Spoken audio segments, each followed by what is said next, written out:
Have you heard back from people saying it's dangerous? You're teaching kids to do the wrong thing. You're going to kill people. Have you heard all that? Well, I mean, I've heard everything, right? I'm in favor of, the ability that we have the knowledge of the world at our fingertips in a phone, right? And so you can very easily research before actually buy. You can't even go out and just buy steroids. Like Of you have course to not. intentionally search for it. You're not going to go trick or treating this year and get a pack of testosterone in your kid's bag. That's not how it Oh, I works. got a Snickers bar and a needle. This is awesome. No, I'm with you. And I love that it starts a conversation. People have to talk about that brand. People have to talk about how this young guy, Braeden, wants us to embrace masculinity, which is awesome. I love that. But how are you successful on TikTok knowing that? Now, those who are watching and listening know that I spoke out against TikTok, dropped my account, then I put it back on. We've got over 100,000 now. It pales in comparison to your following.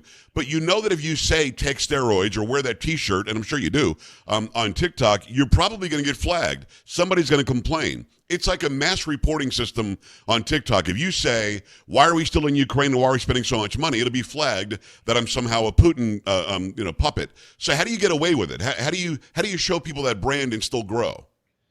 So I have been very lucky with my audience, specifically the people that follow me. I started out with controversial jokes. And so the people who were, seeing my page, the golden era of TikTok was 2019 in the summer. And that was when the Chinese, I guess, had kind of released their grip a little bit and sort of just let whatever go. And so you were able to say and do a lot more than you are now. The problem now is that it's become a lot more restrictive. And so everyone sees it from, the 2023 perspective, which is where you're at. And, that's where we're all at. But that's what most people are kind of being introduced to it finally, because they stayed away from it for so long. And I even tell people, I say, look, I'm very blessed to have started my brand and, exploded on TikTok the way that I have, but I don't recommend you have it. If you do get the app, have a burner phone, where you don't have your personal data on it. Just don't keep it in your personal device.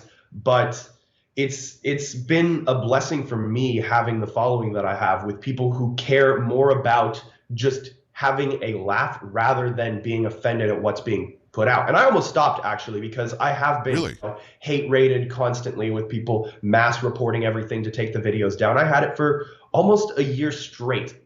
And it was at about month 8 when I was, at my breaking point. I said, this is stupid. I'm just going to need it. I maybe had 1.2 million followers. And I was like, all right, it was great while it lasted, but it's not lasting anymore. I've seen other people that I know fall off. I guess this is just my time.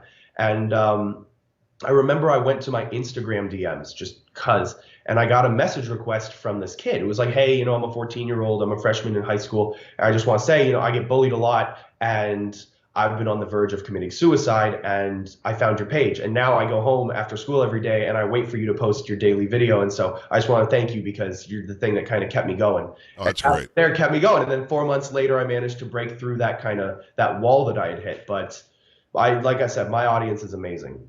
It's Braeden Sorbo, Braeden Sorbo. Go and follow him over on TikTok. You say you're on Instagram, but it's not as big a deal because it's a different age audience?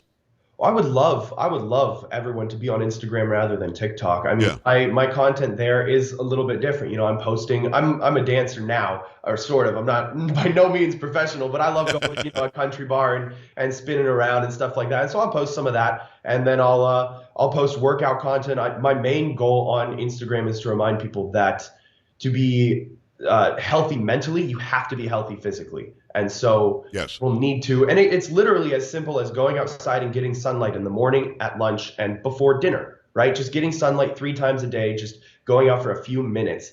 And so I really do promote that as much as I can on my Instagram. And yeah, my TikTok followers don't transfer over to Instagram as much because, like I said, I'm not a girl in a bikini, bouncing up and down. They have no reason to go over there. Right. No, I hear you. It's Braeden Sorbo. Go follow him everywhere. SorboStudios.com is the website for he and his family. I apologize for not knowing. Sam is your mom, right? Yes. Okay, so